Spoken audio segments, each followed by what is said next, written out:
son Hmm. and dad. So do you like really want to like work at Amazon?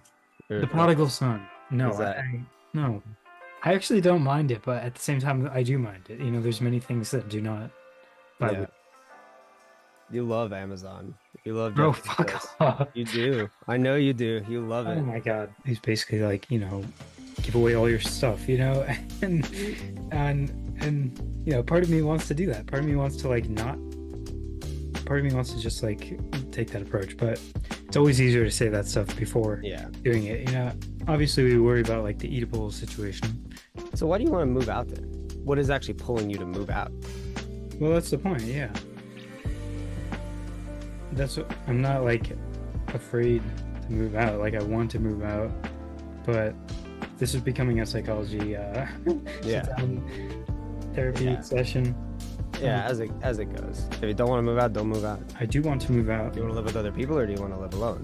Get to where you're making enough money that you can just easily move out and not have to worry about any other bullshit and then move out because you I'm can just, not. I mean, it sounds like you want to, like, you view moving out as like a potential, like, addressing of like other things. I'm approaching it through a circuitous route, which is that one, I'm going to save up money. It's mad expensive, and just do that. Hmm. Like I'm not looking for houses right now. I'm just doing the saving money part, and also focus on my social being, which is, Yeah. uh, making Sounds like you're doing, connections and stuff just like that, exact. because Yeah. that has to come first. So it's not that I'm not thinking about moving out. It's that these are nested aims, you know. Mhm. But when I do think about just when I zoom out and I remember, and I consider all the angles and the situation and the fact that I'm, and I think about the money, I hate it. It's fucking annoying. It's bullshit. I don't like it. It's Is it, just the whole is, system. The whole system pisses me off. We live in this thing and it's all pervasive and it's like, it's just not, the kingdom is at hand, but we have trampled overfoot, like, or something like that. And are you a socialist? I don't know. It's okay if you I are. don't, You can say it. I don't I'm know. just kidding. I'm just giving you shit.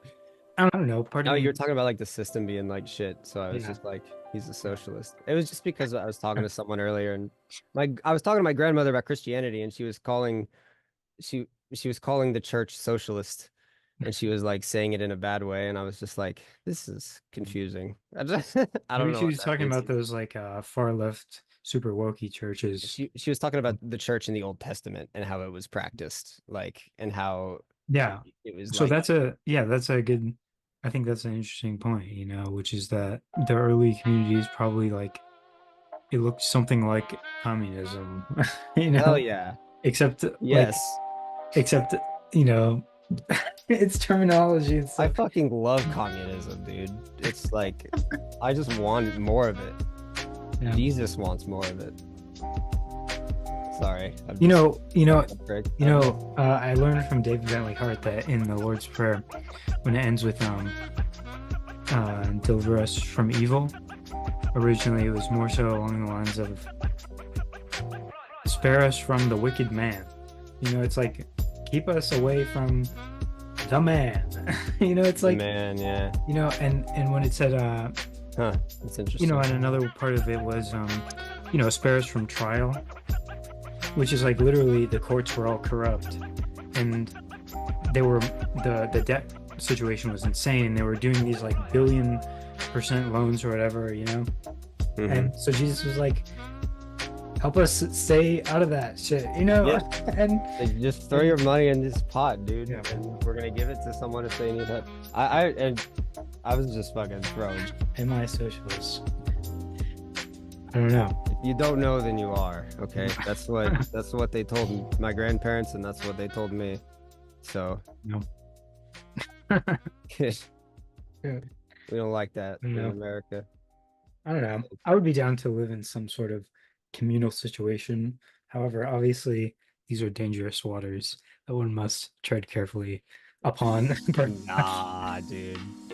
Dude, there's a commune that's like south of where I live, and I always hear people talk about how crazy and scary and terrible it is, and I'm just always like, I wonder what it's actually like, because I don't know, but I've never met anyone from it. But then like the perception of a commune from everyone around is just like, and I'm like, Yeah.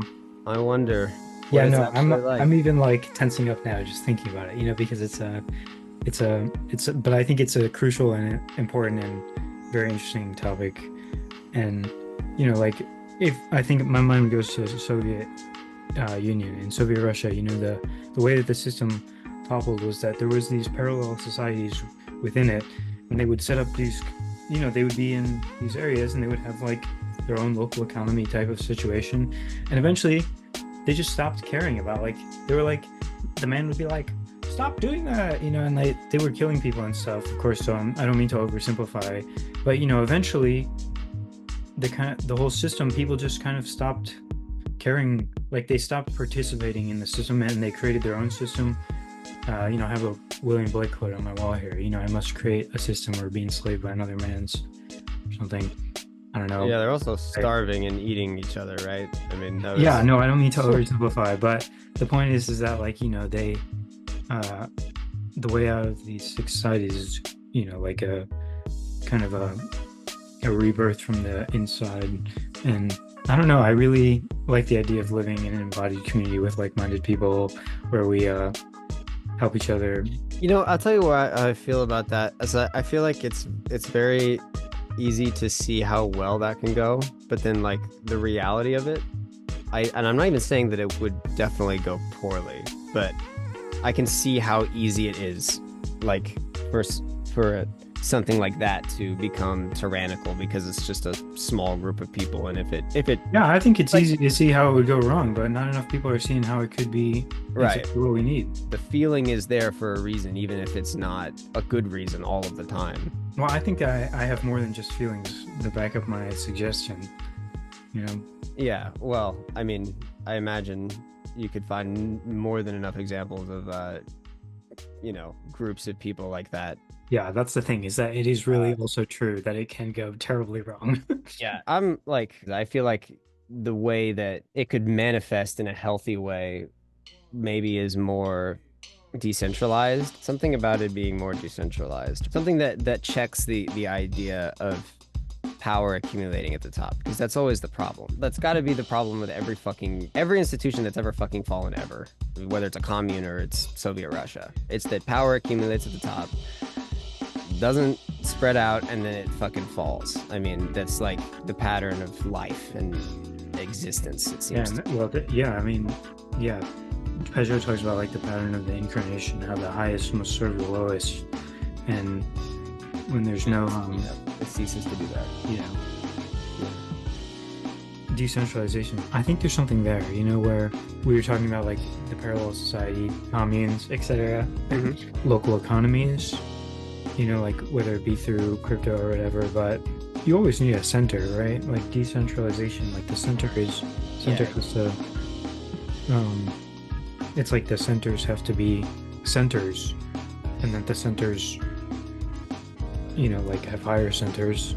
I think you're onto something with that. It's on our nature to centralize. Like that's just like the flow of life, right?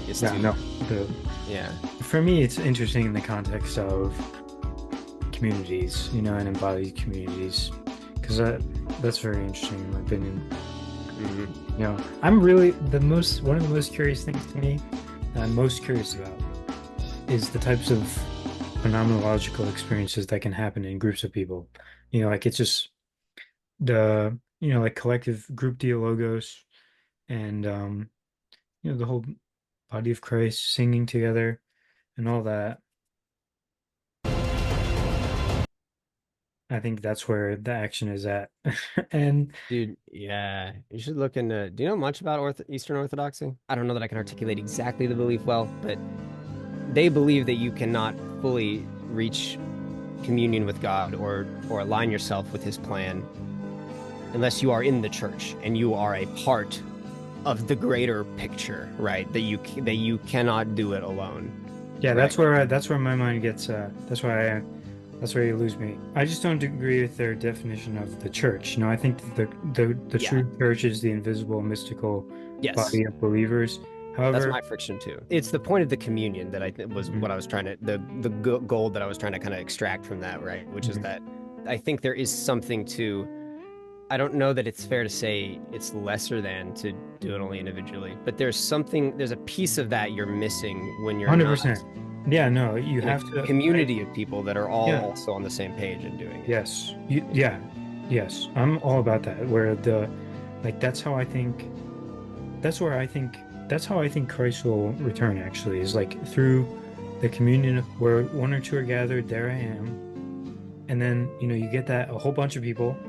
Hmm. And then then through that we actually perceive Christ operating in the world.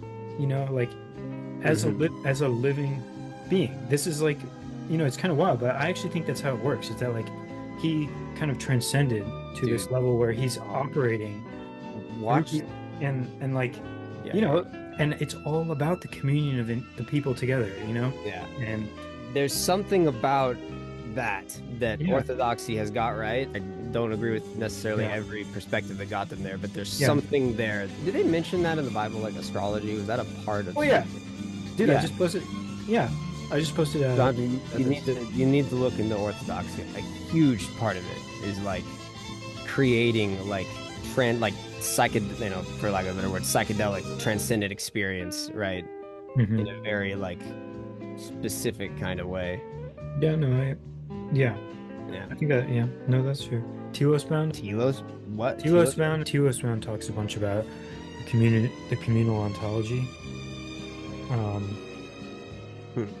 and he's been advancing this a lot as like people have been talking about relational ontology, and it's basically the same thing. Like the idea that relation and communion is at the ground of being, and you Mm-hmm. kind of have that in the Trinity as well, right? It's the communion of the three persons that constitutes God. It's not any one of them in particular, but it's kind of like that uh kenotic love between them. That Mm. and ah and so he talks about that a bunch. You familiar with Alex Gray? Yeah, bro, my YouTube, profile picture is Alex Ray. Yeah, I try to tune into that. They do. They do the full moon ceremonies and stuff. Yeah, yeah, I try to tune into those. Okay, you already know about them. I figured you'd Like probably. Gal had video playing in the background. I get one of your videos and then Which one was it? I'm curious. the consummation part too. Um, First one in the Eastern spirituality.